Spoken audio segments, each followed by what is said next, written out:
Stump carved out a successful NFL career with the Cardinals.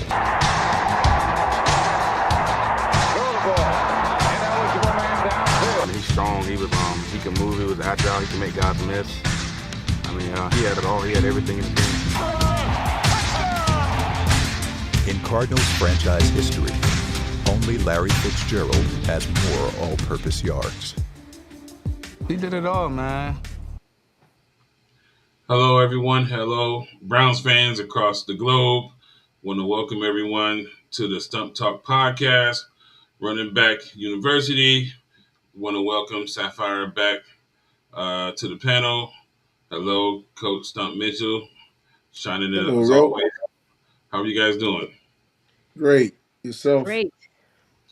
I'm doing great. I got my Christmas tree up. It'll be up all year because I have nowhere to put it. But belated Thanksgiving. Our great producer, Russell Johnson. We got the tomorrow, December the 3rd. We're going to announce the NHS with the mayor of Brook Park. And so we're looking forward to that, the press conference. So we'll be working. But we got a lot to talk about, you guys. I want to first make an announcement for the T County Browns backers. We have Browns alumni John Hughes. It's going to be a meet and greet. We're doing donations and raffles for the Toys for Tots. The Browns backers are collecting toys for underprivileged children. So come out and join us at 12 o'clock at Shenanigans next week, the headquarters for the T County Browns backers. So we're going to jump right into this. Some very interesting topics. Coach, you can take the floor. The Browns versus the 49ers. Shedeur, Jerry Jeudy, the terrible fourth down call. Please have at it. Well, there was a lot going on in that game, but the thing that went on was after the game was Stefanski was talking about complimentary football. I mean, it's 8-10. They're down 2 points at the half. They come back, they get the ball, and unfortunately, they don't really move the ball. But the score is 10-8, and they have the ball on there minus 33. And instead of punting the ball, he decides to go for it on 4th and 1. I mean, that's ridiculous. You know, you should learn from your failures. And he did that same thing in the playoff game when we played in Houston. You know, defense was playing relatively well. You punt the ball, give them a chance to make a stop. That defense was playing extremely well. Special teams and offense was the cause of them losing that game. Sapphire, what are your thoughts on that? I have to co-sign on what Coach Stump said. I mean, for me, my family were scratching our heads. Why don't you ride on your defense that has gotten you through to the point you're at in the season? It just really, for us, begged the question of, was there something going on or he thought was going on that the defense just couldn't go out and be consistent and do the things, again, that they've been doing all season? It didn't really make sense to us. Well, and it's not the fact that they did it all season. They did it that particular game. I mean, the weather is not that great. The 49ers did not have long drives. They didn't sustain any long drives. They got the ball in scoring position for the most part. So you give the defense a chance to do what they do, and that's get after quarterbacks. They did a tremendous job of stopping the run. The defense did. So they 49ers, if you punt the ball, I don't see them driving the length of the field. It's just not going to happen. But you put the defense in a tough situation. There's nothing complimentary about the decision that he made to go for it on 4th and 1 in your own territory with a lot of game left and it being you're only 2 points down. Coach, could you go back to, was that 2 years ago? I think talked about Stefanski and people not learning from the mistakes and fine-tuning when they played the Texans, and he went for it on his own 40. The score was 10-8 against the 49ers. Here I'm just going through the research you did earlier. Can you talk about the Texans situation in comparison to what happened this past Sunday? Well, the only difference is that it's not a playoff game. I mean, that's the only difference in the play that he chose to call during the Texans game and this game. But it was a bad situation. You got to learn from things. I mean, he didn't learn from that situation, but the defense was playing extremely well. It's 10-8. You punt the ball and force them to have to go the length of the field. I don't think they would have done it. That defense has been playing for the most part well all year. Sapphire, he talks about the defense. Stefanski made the call to go on 4th and 1 on the 33-yard line. Could you discuss what you saw, you and your family, as you stated? They did a play where they put Fannin behind center, who's a rookie. He's never been behind center. Looks like they were rushed. Shador was kind of looking around. What did you thought? What did you see there?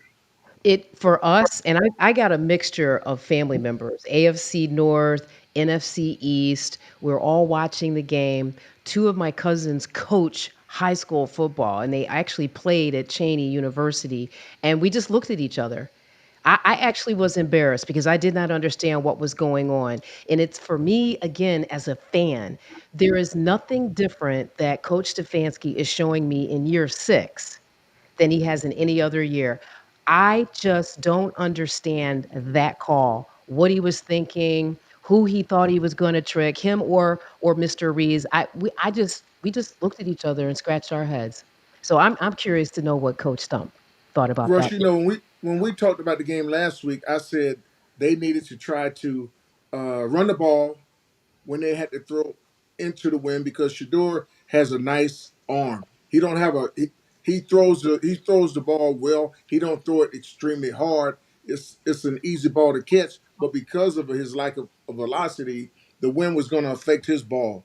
But when you take a look at what the 49ers did, Brock Purdy he was 16 of 29 for 168 yards, a touchdown, and no interceptions. All right, Shador was 16 for 25 for 149 yards, a touchdown, no interceptions. He was sacked 3 times. Brock was sacked a couple times. So the quarterbacks, to tell you the truth, you're talking about an experienced guy and an inexperienced guy. They played pretty much the same game. They played pretty much the same game, and we talk about how great Brock Purdy is. But the win and the conditions made those guys even. But I think the Browns' defense was better than the 49ers. The 49ers got a pretty good defense, but I think the Browns' defense played a better game. But it was the things that they did on special teams. And 2 special teams blunders, and then the mistake that Kevin made to go for it early in the ball game. I mean, in the second quarter, with them on their own 33-yard line. You just don't do that if you're in your right mind. You just don't do that unless you just don't want to win. Oh, If you're trying to help the 49ers, now you make a play like that. If you don't want Shador to get another win, now you make a play like that. Right. Coach, could you talk about I think it was very interesting to break down the depths of the game. You mentioned that when they went for it and the 49ers got the ball on the 33-yard line, you said that gave the 49ers an open playbook. Could you explain that to the average fan and what that means? They can do whatever they want to do. They have the best position on the field. You starting at your opponent's 33-yard line. It's not like you're in a backed up situation where you can just run the ball. I don't know if the wind was at their back or not. If it was, you're talking about a 43-yard field goal or 50-yard field goal. So they can call trick plays. They can do whatever. Gain 5 yards, make it a shorter field goal attempt. They had the entire playbook open to do whatever they wanted to do. Whereas if you punt the ball, you know, Corey was punting pretty dang on well. So they may end up being backed up, and especially if he's got the win in his back, you don't know the ball can land on the 5, on the 2. You just don't know. But you took all those things away from the defense that was playing relatively well. You get a great punt, you can pin them back. You just never know what you're going to get. And Kevin took that away from the defense and really away from the offense, being able to get the ball a second time, having much better field position. Sapphire, I want you to give us some insight the sideline conversation between Jerry Judy and Shador. I know you are a Shador fan and have respect for how he's come to be the quarterback at this point with no reps and the media attacking the kid. You know, one day we're gonna really take the top off this thing and really dig in. You know, we're trying to be cool, but the racial overtones have just been crazy, right? And us being African Americans, we sit here and read the comments they make about him and his father, and it's been pretty crazy. But again, we'll probably dig into that another day. But how do you feel about what happened with Jerry Judy and Shador, Sapphire? Honestly, I feel like Shador handled it like a professional. I look at body language. And when I saw that conversation when they initially showed it, I saw Shador kind of sitting there looking up at Judy. Like, I felt like he was listening to him. He removed Judy's body language, okay? And Hmm. he was listening to him. And then at the point where he stood up, I saw him look at him again like he was listening and then pull up that Surface Pro to say, "Hey, but look here." So for me, I saw a very young man demonstrate a high level of emotional intelligence with a team member who was just really feeling himself. I look at Jerry Judy. He's had 32 receptions this year for 395 yards. He's averaging 12.3 yards a carry. He has one touchdown, and his longest reception is 39 yards. That to me, when I read those stats, tell me the story of I'm certain Jerry Judy is a good person. But sometimes it's hard for people to take accountability for their performance. It's a hard thing. And it's not just specific to Jerry Judy. I think that's just a human thing. So for me, I saw young Sanders demonstrate a high level of emotional intelligence and try to engage with him and de escalate the situation. And he's got even more of my respect because of that. Coach, did Well, you see the yeah, I did you, saw the video. I did you saw see the both play? guys. Did you see the play Right where now, Judy missed the pass? Coach, I'm sorry, I didn't mean to cut you off, but did you see the play that escalated the actual conversation when in the first half Shador missed and they missed a potential touchdown? yeah, yeah, I saw it again. You talking about throwing the ball when you have the wind at your back, and then when you have the wind in your face. It makes the difference. It's not a normal deal. Shador really, for the most part, throw the long ball pretty good. He's not off on those balls too often. I know, and there again, he hadn't had much work with Judy, which isn't a big deal. But Judy frustration isn't totally with Shador. His frustration is with the fact that he's not getting and should be getting at least 10 targets a game. Most teams number one guy, Russ, going to get at least 10 targets a game. And he hadn't been getting those things. So his frustration don't just boil down to Shador. Any quarterback that was in there at that particular time, this time of the year, he's probably not going to get 1,000 yards. He's frustrated. Even given that frustration, Coach, was it okay for him to be so vocal? And maybe him and Shador have a relationship we don't know about, but Jerry Judy would have never probably done that with Flacco or Dylan or any other quarterbacks on the roster. So what's your take on that, on his My approach? take is that he's frustrated about the whole thing, about everything that has gone on. Shador, unfortunately, was the culprit of his frustration. That's just the way it is. Uh, Unfortunately, it happened. I'm sure they moved beyond that right now. But those guys are frustrated with how everything has transpired. It started. Forget about it. Started from the draft, but just forget about the draft. Once they were in training camp with Joe Flacco, you knew who was going to be your starter. You should have prepared those receivers to work with Flacco. That's what you should have done. It's about 1 year. It's not about next year. It's Mhm. about how can you win with Joe Patonio right now? How can you win with Ethan Posick, Wyatt Tiller, those older guys?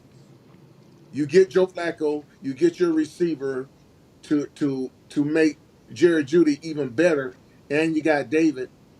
and now we roll. You bring in some offensive linemen, but that's not what they did. I don't know what type of game plan they had, but there was no way with the way they drafted. Their game plan was for them to be successful this year, and the way they constructed and carried out training camp. Well, I want to get back to the still the big topic of the game. You know, we were sitting on the edge of our couches, or those who went to the game. We got to get back to the kid Shador. I always look at life, coach. You have to take advantage of opportunities. Life is not fair, you know, when we wake up in the morning, right? That comes with it. So we can't really address that because this is how it goes. We never knew any other way. And Shador probably has always been under unfair pressure, given his disposition with his dad being a goat. But Shador was 16 for 25 for 149 yards and a touchdown, no interceptions. Coach, you mentioned that. He had 3 sacks for a loss of 34 yards. Sapphire, we're going to let you go first. What is your view on the performance of Shador? I definitely think it's going in a positive direction. I mean, this is his second game. And so for me, it's like the timeline is off. There's no way that I can compare apples to apples because now we know he didn't get first team reps consistently or at all in the preseason. And he was literally thrown into a game a couple weeks ago. This was his second full, start with the team.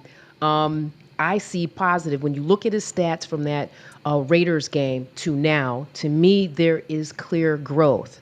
And then I just want to say this too, and I know we got to watch time here. I'm curious to get Coach Stump's thoughts on he lost Conklin on that offensive line, and then at some point Teller. How that also, you know, impacted, if at all, his performance on Sunday, because we have to factor that in, I would imagine, right, Coach? Listen, the offensive line is going to affect everyone's performance. I mean, you take a look at the running backs; they're not averaging 4 yards. Hmm. I mean, you get down there, they can blow it out of proportion because you get down there and you run a shotgun against Vegas and you score a couple times. I mean, you run the Wildcat. They was playing the Raiders. Competitive teams, they haven't been able to do anything. Forget about the quarterback. The backs haven't been able to do anything. They totally mismanaged the draft by not getting no offensive linemen. That's the first mistake. That would be the first thing they needed to do. Get the offensive lineman after they had already had Joe. Joe proved when he went to Cincinnati that he could Oh, still play. hmm. The defense wasn't playing any good, but he was putting up numbers and making connections with receivers. So Andrew Berry, they totally mismanaged everything the past couple years, to be perfectly honest. And With that being said, Coach and Sapphire, uh, I think one of the topics, you know, Russ wakes up and watches sports, so and I think one of the main topics is they're still talking about they don't have a quarterback on the roster that they can go into next year with. And Coach, you've been beaten in the head that they've had players at the positions of running back and various other positions outside of the quarterback where they were adequate enough to where they didn't have to address those needs, right? And so now here we are. You get a quarterback in the third and the fifth. They're still talking about, you know, maybe retaining. Again, this is just local media talking. I'm sure you've seen it, Sapphire. They're talking about retaining Barry and or Stefanski, saying, "Oh, they had a great draft." Well, if you draft 2 running backs and 2 quarterbacks in the same draft, and you haven't addressed these other needs, you know, how was this considered? They had a great draft. They got the kid from UCLA who's playing well. You know, obviously, uh, uh, our running back out of Ohio State is a stud. But looking at the draft needs and the results, I don't know how you review this a good draft. But I want to ask, going into that, Bubba Ventrone has probably been the worst special teams coach in the world. I'm not going to say the NFL in the world. Coach, you were on to him last year. Again, the rest of us were late to the party.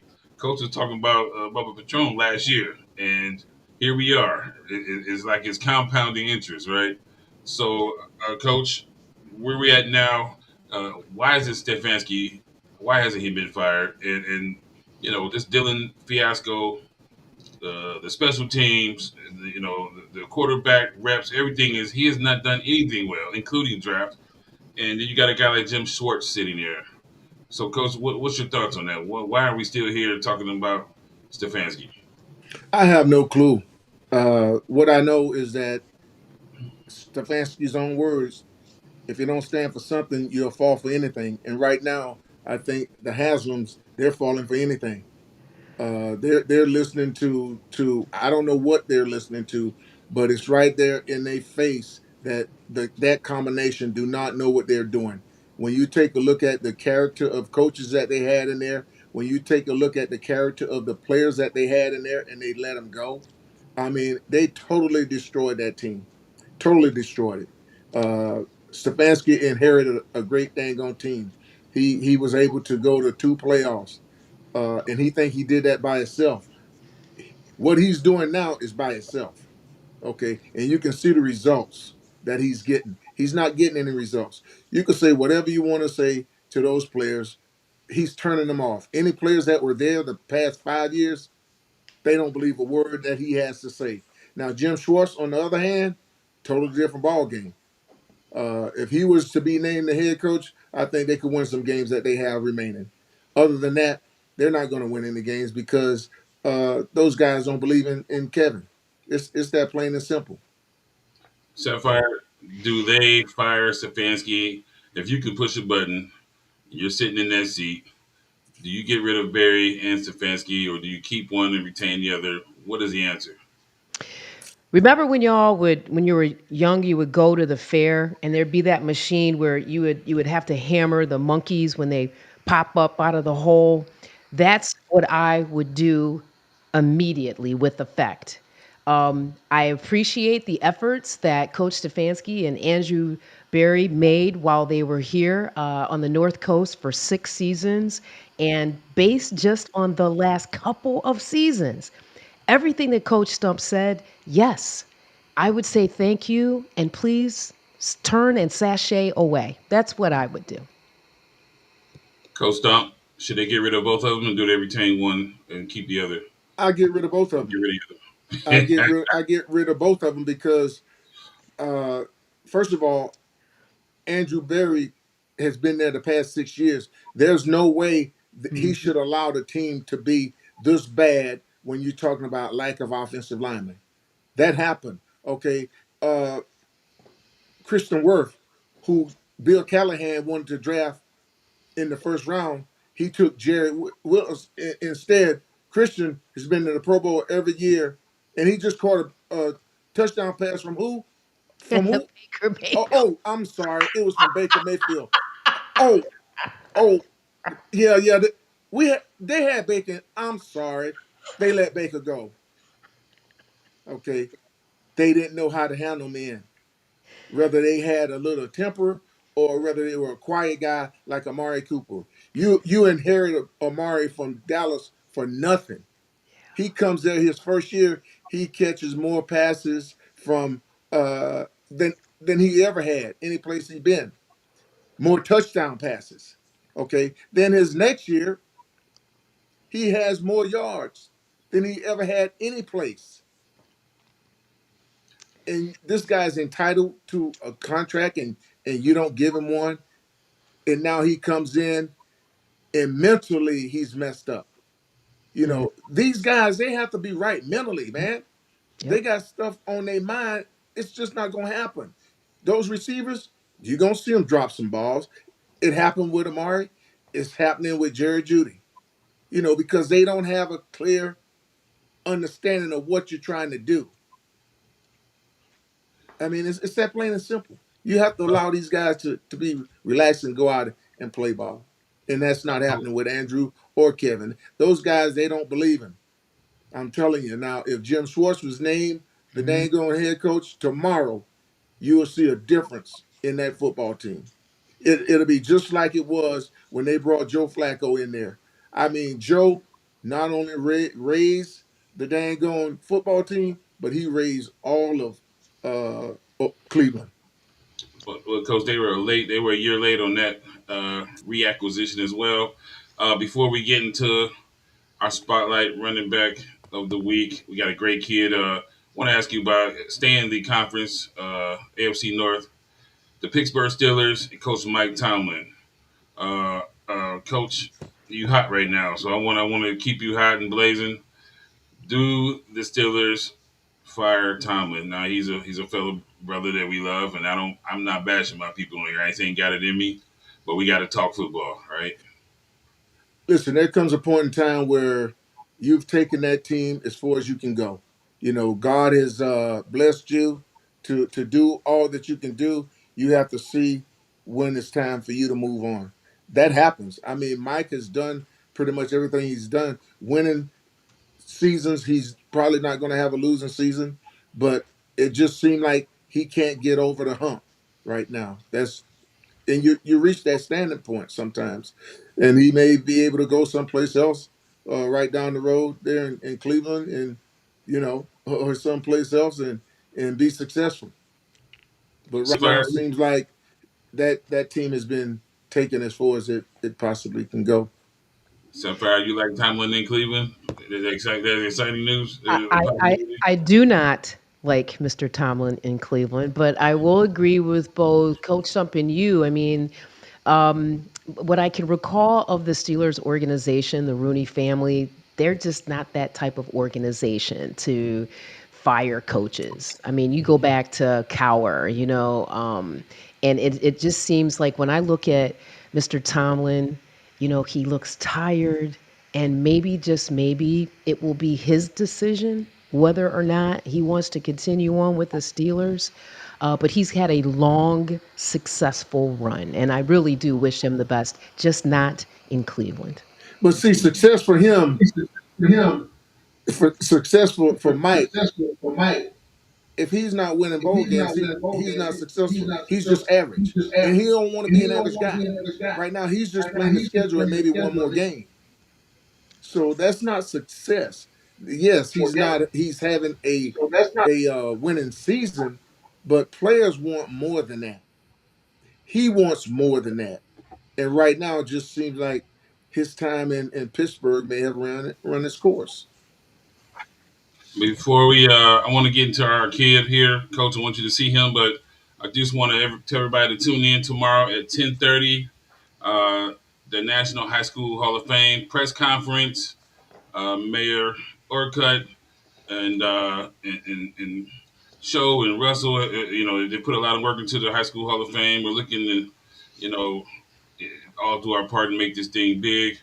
Some of the inductees for this next class: Ozzie Newsome, Tony Dorsett, Drew Pearson, Brian Bosworth, and our close friend Greg Pruitt, and some others. So please tune in at 10:30 at the HOFnetwork.tv. This is the same YouTube channel which we showcase our podcast. Again, tune in at 10:30 tomorrow, HOFnetwork.tv. Now I want to get into our kid.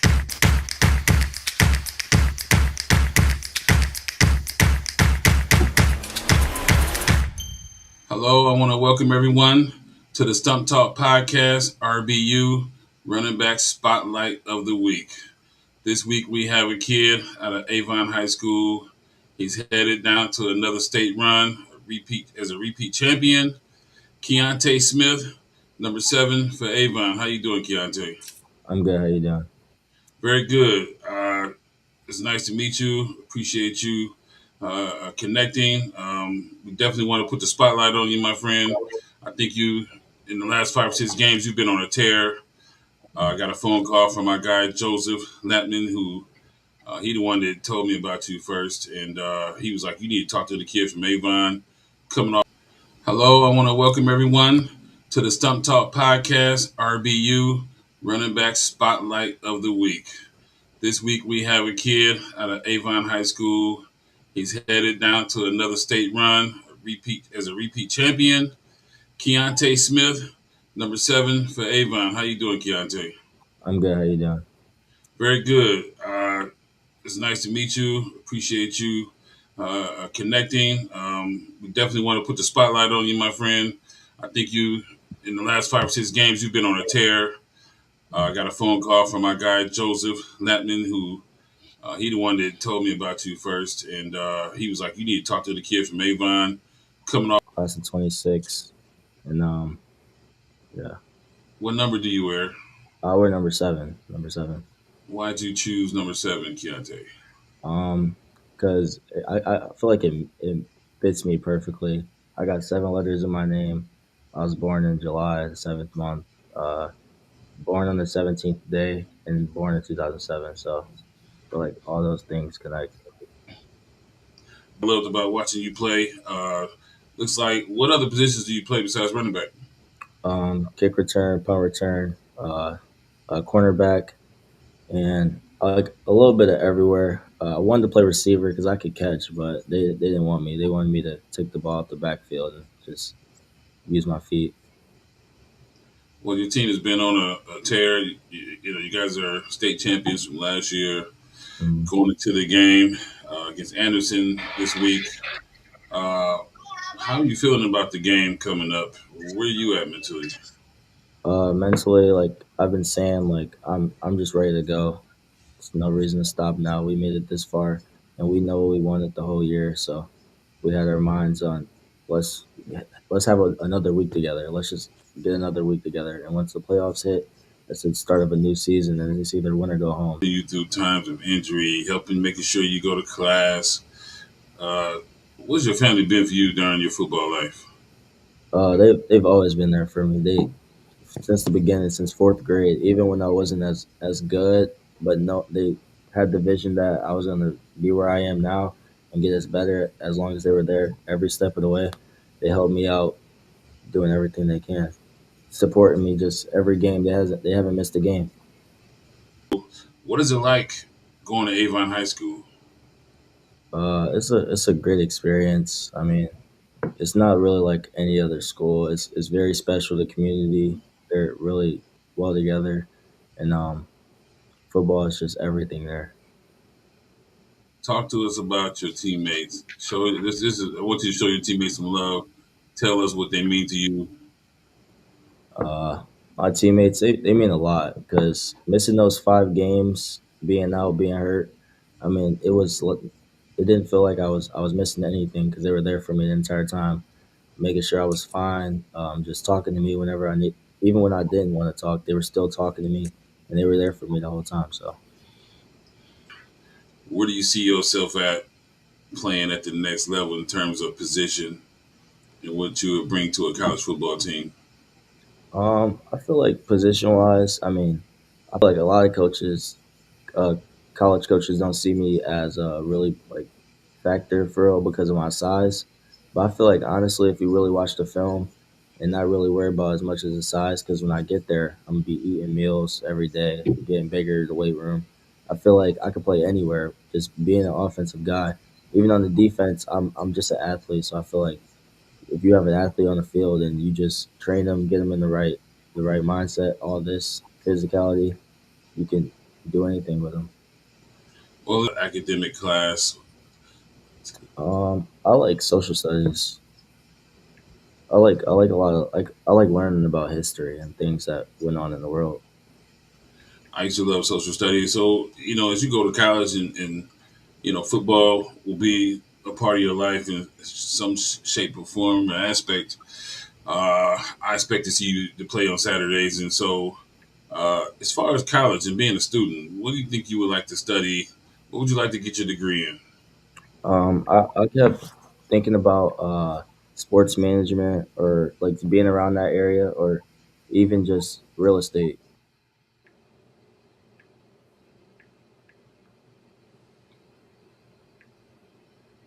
Hello. So that was Keontae Smith from Avon Coast there, going for his team is going for their back-to-back state title run. He's been integral in that. So what do you think about that kid?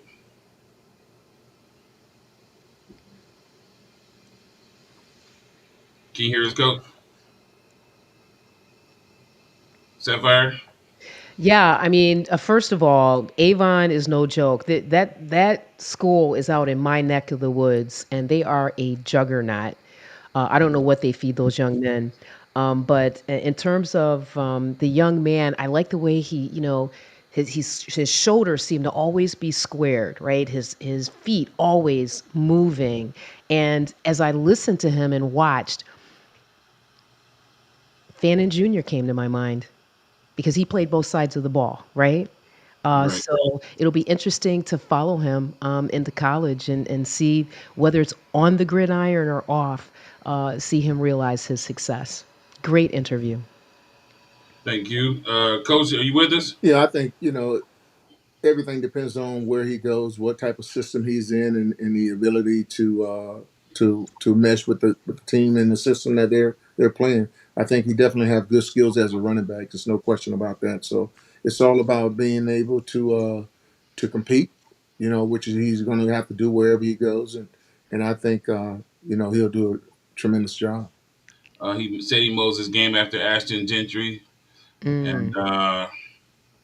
so we'll see with his body type and style, he can run back kicks and be on do some damage in special teams as well. I do want to get back to the NFL, Coach. The Chicago Bears are in first place in the NFC. Caleb Williams, I definitely didn't see that coming. Um, Rodgers, should he be benched? Coach, you have here. There's a lot of meaningful football left in the last 5 weeks of the season. What are your thoughts on the Bears and the big games coming up, going down in the last 5 weeks of the season, as far as who's going to be the conference leaders, who's going to come out of AFC and NFC? Coach, what are your thoughts on that? Sapphire, what are your thoughts on that? I mean, first of all, their head coach, Ben Johnson. I mean, you think about where he was at last season, right? The Lions and the type of success the Lions had. It just makes sense that he's brought that to Chicagoland. And I think Caleb Williams he's just ready to go. I think it's a great marriage between the two of them, and I could definitely see based on their record this year them going. I mean, at least to the second round of the playoffs. As it relates to Aaron Rodgers, look, Pittsburgh has some issues. They're aging as well on their O line, and the game waits on no one. Mother time happens, in football as well. I don't know what Aaron Rodgers wants to do because the only thing I understand, he wants to retire as a Packer. So the question is, at 42, does he still have that drive to go out there? I mean, he did demonstrate that a little bit, on Sunday, the whole bloody nose thing. But, you know, does he still have that same drive, that same hunger to hang in there and lead a team? Because, they're still eligible. I mean, they are still in the running for the AFC North. It just really comes down to what's in his heart, I think. So those are just a couple of my thoughts. Well, I think the only reason Aaron is there is because he loved playing the game. I mean, he don't need to do it for the money. I don't think. I don't know his pocket, but I don't think he needs to do it for the money. I think the only reason he's doing it is because he wants to win. And it's a team effort, offense, defense, special teams. They all gotta gel together. But it's this time of year, they just don't seem to. No matter who's the offense coordinator, they just don't seem to be able to get over that hump. And right now, defensively, they're giving away a little bit more than they have in the past. Coach, I want to ask you about the big games coming up. One team that we definitely have to mention is the Dallas Cowboys. Are possibly can get in the mix for whatever it's worth. They are a big NFL market and fan base. They have a Thursday night game against the Detroit Lions that to me is going to use havoc, Coach. It's going to be a big game. We got Pittsburgh and Baltimore at Baltimore. Where they're both 6-6, 2-1 in the division. We got Indy at Jacksonville. Chicago at Green Bay is going to be a huge game. The Rams at Arizona, Houston at the Kansas City Chiefs, and then Philly at the LA Chargers on December 8th for Monday Night Football. So as we go down the stretch here, Coach, what are your thoughts on some of those NFC versus NFC and AFC versus AFC matches? Sapphire? Dallas, Pittsburgh, Indy, Green Bay, LA Rams, Kansas City, and Philly. That's where I'm living right now. It's a great time of the year. Coach? I don't think Coach. Can you hear us, Coach? I don't think he can hear us. Uh, Coach, I are you think there? Dallas and Philly. That's going to be. It's going to boil down to them. Dallas has been doing a pretty good job the past uh, 3 weeks. That's going to be huge if they can go to Detroit and win that game. They're going to be feeling pretty dang on good. So they'll be in good standings. And hey, Dak can throw the ball, and Pickens showing you he can play as well. Oh yeah. In the defense now, those guys are starting to come around with some of the beef that he's added up front there. I want to get into college football. We're in Ohio. You already know where this is going, Sapphire and Russ. Uh, you know, the Ohio State Buckeyes Thank you. opened up a can of spinach and a little bit of ass whooping there. Uh, down in Michigan, we're not letting that slide by no means. Uh, how excited were you for the Ohio State Michigan game, Sapphire? I was on the East Coast. I was wearing my The Ohio State University regalia. I could barely hear the game because there were so many Buckeyes fans there. The game started out a little tense, but they just relaxed and really just did what they do. And we're all very excited, and looking forward to seeing the Big Ten championship victory, Buckeyes. Yeah, I thought Coach Day did a great job. After the game, talking about winning with class. It was something that he didn't try to rub in their face because they beat him by a good amount of points. It was just they did what they had to do. The focus was where it needed to be, and they went, in the big house and won a big game. Yes, they did. So this is running back you. So we're definitely going to address the fact. I saw a report today about running backs from Ohio that come to Ohio State.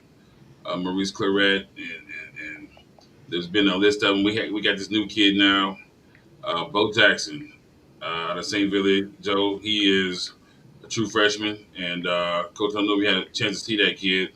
I would love to bring him on the podcast, but Sapphire, what do we have in that freshman? I mean, the future. I really thought it was going to be Donaldson's year, but this young man, Boulevard Jackson, I mean, for me, he came out of nowhere. I mean, I knew he was there, but the way that he is running, it's just like the cherry on top of the sundae. And I really think, as much as we talk about defense wins games, like Ohio State has a great backfield, and it's just exciting to watch them. Yeah, it doesn't matter which one of those young men get the ball. They all doing a great job, and it's because they got pretty good offensive line. Those guys are the heart and soul of anybody's football team at whatever level. For the most part, you got to have some pass protecting, and you got to have some guys that can move some men. So the running backs, receivers, whoever have an opportunity if they running from the dot or offset, or if they running jet sweeps or whatever, they have to have an opportunity to get started. Hey, Coach, maybe the Browns will use their 5 or 6 draft picks in the first 4 rounds in 2026 and draft a couple of those young men that are protecting on that O line down in Columbus. Hope Yeah, so. maybe so, or maybe they will use one of those draft picks if somebody, and I doubt it. You could use one of those draft picks to get a veteran offensive lineman, because anybody that want to be successful, no, they have to have those offensive linemen. But you can go out there and you can find one in the top 10 picks that can come in or should be able to come in and do a great job. You Speaking just of got to college make sure you football, get the right one. we want to stick to college football. I think the big story, given the transfer for portal and the restrictions and the negative media that players receive for leaving schools, we have a guy, Monty Kiffin, or is that Lane Kiffin? Monty Kiffin was his father. Coach, you probably know the father. Uh, I'm going to let you attack this first, Sapphire. What are your thoughts on Lane Kiffin leaving Ole Miss for the LSU job, leaving those kids sort of hanging, and they happily dismissed him from the CF championship bowl duties, told him to go ahead and pack your bag and don't let the door hit you, which I would have told him the same thing. is it fair that college coaches can leave and they don't want the kids to jump around? Yeah, that's the for me, that's the biggest takeaway. You got double standards there. For me, unfortunately, I see sports, any sport, as a business. It's not like it was when I was growing up as a little girl, when people clearly, once they gave you their word and their commitment, that's what it was. But there's so many different factors involved in sports, and it just seems to be all about the money. I don't know that Lane Kiffin has done anything that would have resulted in all of the hype in and around him, but I want to be clear. I'm going to agree with Booger on this. You got to be careful what you ask for. He's going to LSU not to just be a coach, but to win championships. So, uh, the story, his next chapter begins. Well, I think Lane has done a pretty good job at Ole Miss. I think he's done a hell of a job, to be perfectly honest. I mean, you go to LSU, they have the best players there at LSU, more so than what he had there. It's just sad that he wasn't able to coach that team until they lost. Perfect. Yeah, he's moving on, but they have guys in that program, players in that program that's going to move on after this season too, Hmm. because somebody's going to ask him. Once it was just players getting paid under the cover. Now they all get paid. Yep. It's a business. You can't. You got a basketball AD who's pissed off with a football guy who's getting who everybody wants. you know, your time run out sometime. Maybe somebody else can come in and win a championship there at Ole Miss. Lane gave it everything he possibly could give it. He's taken that program uh, as far as he could take it, and he was trying to take it even further, but they chose not to allow him to be able to coach. It was a done deal. He was leaving. He wants to win a national championship, and like he said, he has spoken to a couple people. He spoke to Nick. He spoke to Pete Carroll, and Pete Carroll asked him or told him, "Your father would say, take the job. You've done all you possibly can do." You know what? I was a head coach at Morgan State, and I was offered to be the running back coach in Kansas City with the Chiefs. And I went there on that interview, and Marty Schottenheimer offered me the job. Okay, and uh, and I told him I was going to take that job, but I told Dr. Richardson, who was the president of the school, I had told him that I would talk to him before I made it official. He asked me to come back and do that. Well, I was entitled to 63 scholarships at Morgan at that time. We only had 36. Okay. I was entitled to 8 full-time coaches. We only had 2. All right. So there was a lot of stuff that I said I'm gonna go back and ask them for. The players there at Morgan State, we was using mostly all of their Pell as a part of their scholarship. Wow. I went back and I asked Dr. Richardson for those things, knowing he wasn't gonna give them to me. And lo and behold, he gave them to me. So you know what I did? I called Marty Schottenheimer. I told him I could not take that job, and he was pissed. I said, and they were offering me 140,000, and Dr. Richardson said all he could pay me was 90. The money didn't matter. I made a big sacrifice for those players. Okay, but then the next year, Seattle came calling, and I'm like, this is God. This isn't me. Yep. This is God. I've taken Mhm. this program as far as I could possibly take it. Now it's for me not to be selfish, but to move on out the way and let somebody else take it. And I had a love, or I had a passion for those players that I brought there, but I just knew it was time for me. It was time for me to leave. Coach, very commendable of you. That's why we love you. Character. Uh, exactly, and it's one thing to talk about. It's another thing to live. To live by it. But Coach, and on some of our closing thoughts, I want to talk about reader predictions for the Browns versus the Titans, and what can we get out of that game? What do we expect from Shador? Matter of fact, we're gonna let Stump close. Sapphire, what do you think about this Titans Browns game coming I up? think it's a very winnable game by the Browns. The question will be continue to be, will Stefanski stay out of his own way? Let Shador play, right? Let's unleash the man and let's see all of what he can do in his third NFL start. Well, it's definitely a winnable game. Denard, I know their defensive coordinator is going to try to bring some stuff, some blitzes, and he's going to make it rough for Shador. But I think the Browns defense, Miles is definitely going to try to get the sack record as soon as he possibly can and go beyond. You don't want to have to wait until the last game. You just don't want to do that. So they're going to be fired up, ready to go. No doubt about it. Well, you guys, we covered quite a bit of content for Northeast Ohio. Again, we're looking forward to our press conference tomorrow with the National High School Football Hall of Fame and moving things to Brook Park. We're excited about Shador. We're still gloating in the Ohio State beatdown. In the Indiana, you up next. They've been over there chatting, running their mouth, so we coming to get that too, the Buckeyes. But uh, any final thoughts, Sapphire and then Coach? I just love you, men, and I appreciate you giving this woman some space on your show. I just want to let you know how much I appreciate each and every one of you. Well, we appreciate you. You do a fantastic job so far, and look forward to doing it again. So our producer, Russell Johnson, our big dog, man. When you pull back the curtain and you see Oz, he's the guy behind the boards, and making everything, all the whistles and the bells and the lights work. So we appreciate you for your work, man. So we'll see you guys next week. Stump Talk Podcast, Running Back University. Go Browns. Go Browns. Go Browns.